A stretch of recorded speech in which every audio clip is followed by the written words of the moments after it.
फरवरी 2025 यानी भारत में कर सरलता के एक नए युग की शुरुआत। जी हां, वित्त मंत्रालय के सूत्रों द्वारा सामने आई जानकारी को माने तो आयकर प्रणाली में कई बड़े सुधारों पर काम चल रहा है।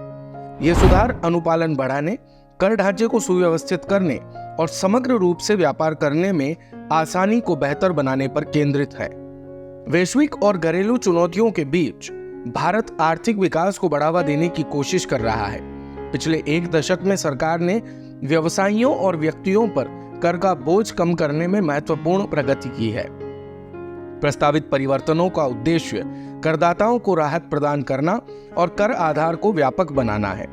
जटिल भारतीय कर प्रणाली व्यवसायों और व्यक्तियों दोनों के लिए महत्वपूर्ण चुनौतियां प्रस्तुत करती है, जिसका एक प्रमुख उदाहरण आयकर रिटर्न दाखिल करने की समय लेने वाली प्रक्रिया है। व्यक्तिगत कर रिटर्न दाखिल करने में लगभग 2-3 घंटे से लेकर 1 से 2 दिन तक का समय लगता है। एक छोटी कंपनी जिसका टर्नओवर 1 करोड़ से कम हो, उसके लिए आमतौर पर इसमें लगभग 1 सप्ताह का समय लगता है। मध्यम आकार के व्यवसाय यानी 1 से 5 करोड़ के टर्नओवर वाले के लिए रिटर्न दाखिल करने में आमतौर पर लगभग 10 दिन लगते हैं और बड़ी कंपनियों जिनका टर्नओवर 5 करोड़ से अधिक है, उनके लिए रिटर्न दाखिल करने में 1 महीने या उससे भी अधिक का समय लग सकता है, जो व्यवसाय की जटिलता और पैमाने पर निर्भर करता है। इसके अतिरिक्त ऑडिट के लिए न्यूनतम 15 दिन की आवश्यकता होती है। चुनौतियां सिर्फ आयकर रिटर्न तक सीमित नहीं है। गुड्स एंड सर्विस टैक्स यानी जीएसटी रिटर्न दाखिल करना भी उतना ही बोझिल है। अक्सर इसमें 15 दिन से लेकर 1 महीने तक का समय लग जाता है। इसके अलावा ऑडिट कई महीनों तक चल सकता है। वित्त मंत्री निर्मला सीतारमण और प्रधानमंत्री नरेंद्र मोदी द्वारा अक्सर चर्चा किए जाने वाले चल रहे सरलीकरण प्रयासों का उद्देश्य कर दाखिल करने को एक भयावह कार्य से एक नियमित प्रक्रिया में बदलना है। ऐतिहासिक रूप से आयकर विभाग को अक्सर एक ऐसी इकाई के रूप में माना जाता था जो केवल नागरिकों के जीवन को कठिन बनाने पर केंद्रित थी। इस भावना को समझते हुए सरकार ने 1 अप्रैल 2021 को फेसलेस असेसमेंट स्कीम की शुरुआत की। यह पहल कर विवादों और आकलन में मानवीय संपर्क को कम करने के लिए डिजाइन की गई थी।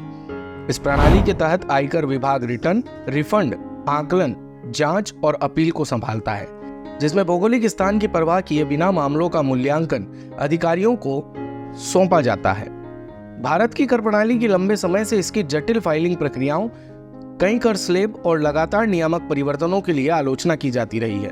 इन कारकों के कारण अक्सर व्यक्तियों और व्यवसायों के लिए भ्रम और अनुपालन संबंधी चुनौतियां पैदा होती है। इन मुद्दों को हल करने के लिए वित्त मंत्रालय आयकर दाखिल करने की प्रक्रिया को सरल बनाने पर ध्यान केंद्रित कर रहा है। इसमें कर फॉर्म को सरल बनाना, डिजिटल बुनियादी ढांचे को मजबूत करना और कागजी कार्रवाई को कम करना शामिल है। हाल ही के वर्षों में ई फाइलिंग सिस्टम की शुरुआत एक महत्वपूर्ण कदम है, लेकिन औपचारिक कर प्रणाली में अधिक भागीदारी को प्रोत्साहित करने के लिए आगे की प्रगति की उम्मीद है। वित्त मंत्रालय आयकर अधिनियम के संबंध में एक तरह के व्यापक बदलाव पर विचार कर रहा है, जिसमें कर स्लैब को सरल बनाना और दरें कम करना, इसके अलावा कर आधार का विस्तार और राजस्व सृजन तथा करदाता राहत में संतुलन शामिल है। आप देख रहे थे बाजार कवरेज। दिन भर की सारी अपडेट्स के लिए सब्सक्राइब करें भारत कवरेज को और हाँ, बेल आइकन दबाना ना भूलें ताकि आप रहे अपडेटेड हमेशा।